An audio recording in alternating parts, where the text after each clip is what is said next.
Oui, je crois qu'il y a de quoi être satisfait, compte tenu effectivement encore des pépins qui sont encore accumulés ce soir, notamment dans ce début de rencontre, avec une expulsion très précoce, où on fait preuve d'une énorme naïveté, d'une énorme immaturité. Il faut qu'on apprenne vite, il faut qu'on grandisse vite. C'est aussi un peu les limites aussi parfois de la jeunesse et de ce groupe qui, pour certains d'entre eux, découvrent vraiment la Ligue 2. Donc ça, la blessure d'un cadre dans la foulée de l'expulsion, la blessure d'Hervé Liboy, donc une réorganisation de l'axe central, un garçon qui rentre, Ryan Bidunga, qui a fait son match, mais qui était blessé depuis plusieurs semaines à la cheville. Et c'est son match de reprise depuis un mois, je crois qu'il est arrêté. Donc ça faisait beaucoup de choses, alors que je trouvais qu'on était très très bien rentré dans le match, avec un certain contrôle du ballon, même si on n'a peut-être pas été suffisamment dangereux. Et après, donc ça nous a un peu perturbé. Donc on a fait preuve encore ce soir dans ce contexte-là, dans une semaine très très particulière et très compliquée à gérer. On a fait preuve encore d'une personnalité, d'un caractère, d'un état d'esprit absolument irréprochable. Bon, bien entendu, on a joué un adversaire qui n'est pas dans une situation facile et qui n'est peut-être pas au summum de sa confiance, mais par notre discipline, par notre organisation, on ne leur a pas permis de reprendre confiance et de trouver beaucoup de solutions, hormis une occasion sur un centre en deuxième poteau en première mi-temps. On a quasiment jamais été en danger. Et puis en fin de match, il y a eu ces 3-4 corners consécutifs où il y a eu des situations, bon, une reprise de la tête où c'est un arrêt largement à la portée de mon gardien. Donc voilà, on a à 10 contre 11, malgré la fatigue, on n'a pas concédé grand-chose comme occasion de but. Donc on a vraiment été très bon sur le plan défensif. Voilà. Il nous manquait un peu d'essence, un peu de jus, un peu de justesse pour essayer d'aller faire un énorme exploit à 10 contre 11 pendant 1h15. Mais ça reste un très bon point, quoi. On ne prend pas de but, on est à 27 points et on aurait voulu toujours plus, mais les Auxerrois étaient là aussi pour gagner le match, il ne faut pas l'oublier. Donc oui, on est relativement satisfait, sans être euphorique bien sûr, parce qu'on espérait juste avant la fin de l'année civile aller chercher notre première victoire de la saison à l'extérieur, mais on savait que ce n'était pas le lieu idéal pour faire ça. Il y a de la frustration par exemple, parce que ce match-là, on aurait aimé le voir en se contre quand même. Oui, mais après, il ne faut pas dire si on était resté 11, à savoir. Peut-être qu'on aurait été moins discipliné, moins rigoureux, et les Auxerrois auraient eu plus aussi. Sûrement qu'on aurait pu se montrer plus dangereux à 11 contre 11, c'est évident, parce que quand tu es obligé d'enlever un joueur offensif et te retrouver à 2 lignes de 4 et une pointe, même si on a gardé Amine et Hand dans ce système en début de match. Voilà, après on a essayé un coup sur la fin de match avec Amine en faux numéro 9 et la vitesse de Sissoko et 6 sur les côtés. Mais voilà, j'aurais aimé on a eu une ou deux situations un peu limites quand 6 est rentré dans la surface, Sissoko aussi balle au pied. Bon, mais il aurait fallu en avoir un petit peu plus. On espérait être un peu plus dangereux sur les coups de pied arrêtés également, parce qu'on s'est dit que ça pouvait être une opportunité. Donc voilà, mais j'ai pas beaucoup de regrets. Ouais, effectivement, le regret de ne pas avoir vu le match à 11 contre 11, mais je vous dis, j'ai aucune garantie que ce se soit bien passé à 11 contre 11. 6 en excentré, comme ça, c'était pour quelle raison? Pour essayer de jouer sur ses capacités de débordement Alors il y a plusieurs raisons. La première, c'est qu'on a pris l'eau sur les 3 derniers matchs à l'extérieur sur le côté gauche. Première raison. On a défendu très mal ces derniers temps, que ce soit à Caen, que ce soit à Grenoble. Et Saliou, au poste d'arrière gauche, a été capable de marquer 3 buts, je crois, depuis le début de saison. Il est régulièrement dangereux à chaque fois qu'il est en position haute. C'est un poste qu'il connaît très très bien. Vincent Muratori me donnait des garanties, d'autant que le profil des Auxerrois sur les côtés n'était pas vraiment des joueurs de percussion, mais beaucoup de joueurs, Barreto, Dugimon, Saki, Sylvestre qui aime bien rentrer à l'intérieur. Donc je pensais que ça allait parfaitement convenir à Vincent, qui, entre parenthèses, a été excellent. Donc voilà, c'était pour amener un peu, renforcer le côté gauche et puis nous amener ce joueur qui est très efficace dans la surface un peu plus haut. 27 points au final, c'est pas 26 ni 29, c'est entre les deux. Voilà, c'est entre les deux. C'est pas mal, c'est pas mal du tout. C'est une vraie progression. C'est la meilleure phase allée depuis que le club a retrouvé la Ligue 2. Alors, d'aucuns pourront penser que c'est pas assez, mais compte tenu des circonstances, de ce qu'on a vécu déjà depuis le début de saison, je rappelle, au début de la saison, un de nos meilleurs joueurs, Amine Bassi, commence sa saison le 4 septembre, pour des raisons particulières. Ensuite, voilà, on a eu un été particulièrement pas facile à gérer, pour plein de raisons. Et puis après, il y a cette série d'invincibilité, beaucoup de matchs nuls, des gros matchs pas payés. Et puis vient la blessure de notre attaquant, un attaquant très important, Vagui, on le sait, notre meilleur buteur, notre meilleur passeur. Voilà, dans la foulée, on a des affaires extrasportives sérieuses.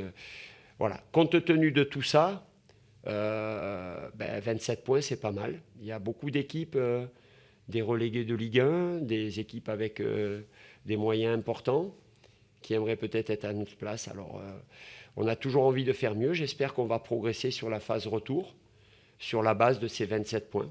Hein. Donc, on a envie de s'installer dans la partie plus haute de la première partie de tableau. Voilà, là on est entre la 10e et la 8e place, je ne sais pas ce soir par rapport au truc. C'était un premier pas, hein, rappelez-vous cet été, quand on en parlait, on disait s'installer sereinement dans la première partie de tableau pour plus jouer en regardant derrière combien on a de points d'avance sur le premier relégable. Parce que malheureusement, ces 2 dernières saisons, c'était ça pour le club. Et ça, ce premier objectif, il est quand même un peu atteint. Donc voilà, ça c'est une belle satisfaction parce qu'on joue en regardant devant, en essayant de se fixer comme objectif cette place au moins de 5e de play-off, parce que c'est vrai que devant ça va très vite pour l'instant. Mais voilà, j'ai bon espoir que notre deuxième partie de saison soit encore meilleure. Voilà, et on va essayer de finir le plus haut possible. Mais moi je suis déjà satisfait de la mentalité et de l'état d'esprit que l'on a réussi à mettre en place dans ce groupe. C'est quasiment juste une parenthèse. Hein. Sur la phase retour l'année dernière, qui a été qualifiée d'exceptionnelle pour se maintenir, ils avaient pris 29 points. On est à 27. En gagnant ce soir, on a égalé la phase retour de l'équipe d'Alain Perrin l'année dernière, qui avait été qualifiée de remontada exceptionnelle. Donc on n'était pas loin d'égaler ça. Donc je trouve que c'est pas mal du tout.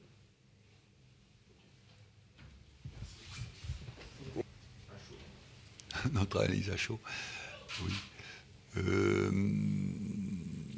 Que nous sommes toujours dans une période où notre efficacité, où on n'a pas trop de réussite pour claquer un but, où notre efficacité n'est pas assez probante en ce moment, assez impactante pour pouvoir faire la différence, puisque ce soir on a 19 tirs, l'adversaire a, je crois, 3 tirs dans le match, c'est ça. Et donc, ce qui nous arrive souvent depuis le début de saison, on n'arrive pas à claquer, après une domination très très importante. Et donc, c'est un peu notre problème à l'heure actuelle. Voilà. Mais ce que je note aussi, c'est que les joueurs... c'est toujours difficile, en ayant été un professionnel, quand tu es dans une situation où tu n'as pas gagné depuis longtemps et que tu joues dans une adversité importante, parce que tu as... Même le stade, il n'est pas à l'unisson derrière nous. Donc c'est très compliqué. Pour avoir été professionnel, c'est très compliqué. Mais les joueurs ont fait preuve de beaucoup de volonté, de solidarité, avec nos moyens du moment. Et c'est vrai que des fois, tu peux claquer sur un coup de sort. Mais là, ce n'est pas le cas en ce moment. Il nous faut beaucoup voilà, à la fois sur 19 tirs, on n'a pas pu claquer un but pour faire 1-0 et prendre les 3 points. Malgré là, une très très forte domination, mais c'est des moments difficiles à vivre et à tenir. Voilà, pour inverser la situation. Ce que je dis aux joueurs, c'est comment, à un certain moment, comme ça existe au football, on inverse la situation où c'est toi qui as un peu plus de réussite, comme on l'a connu en début de saison. Voilà. Et comment tu arrives à faire ça. Et c'est très difficile. Ayant été professionnel, c'est très difficile dans cette atmosphère et dans cette ambiance, très difficile d'inverser la situation, malgré nos 19 tirs et notre domination importante. Voilà. L'expulsion rapide côté ancien, est-ce que ça a un peu modifié complètement la manière dont vous aviez approché ce match, quoi, ça... Pas vraiment, non, parce que pas vraiment. Ça a surtout certainement un peu diminué la puissance de l'adversaire pour nous mettre en danger, certainement. Mais en ce qui concerne à part le fait de les harceler et de jouer haut et de harceler pour pas qu'ils sortent, ce qu'ils ont fait au fil du match de plus en plus, ce qu'ils ont su très bien faire. Mais c'est cette finition dans les 20-25 derniers mètres qui nous manque depuis le début de saison. Voilà. Cette capacité, effectivement, à claquer des buts.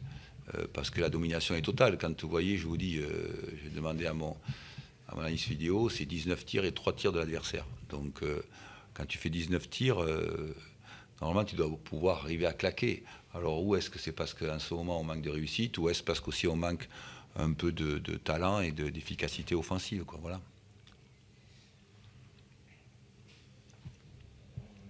Du coup, vous êtes 14e, vous restez 14e avec 20 points à la trêve.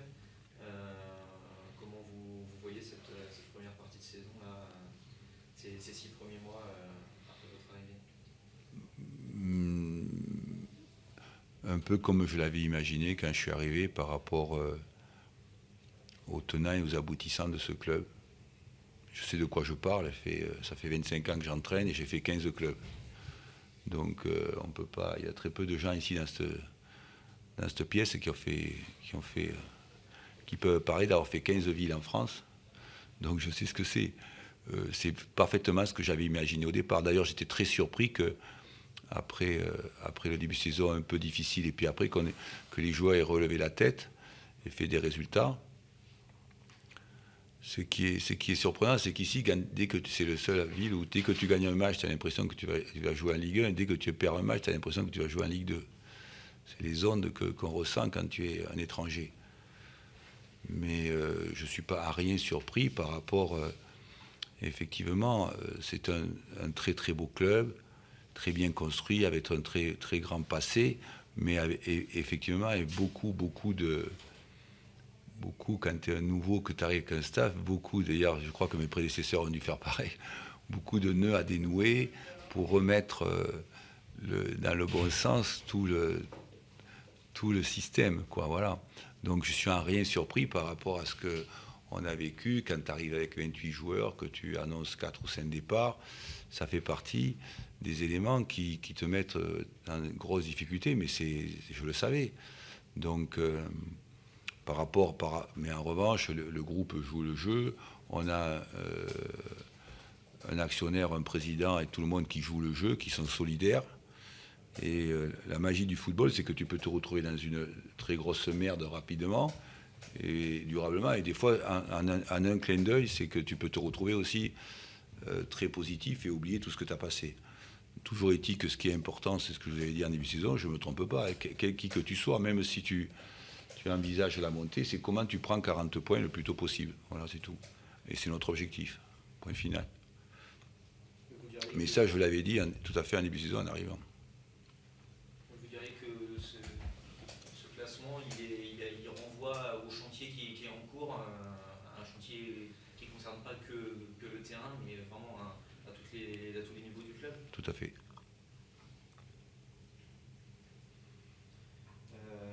Vous avez sûrement, avec ces 20 points, vous allez sûrement devoir cravacher encore un bon moment pour prendre ces fameux 40 points. Jusqu'à la fin de saison, oui. Est-ce que vous sentez que le groupe a les ressources pour faire ces combats-là?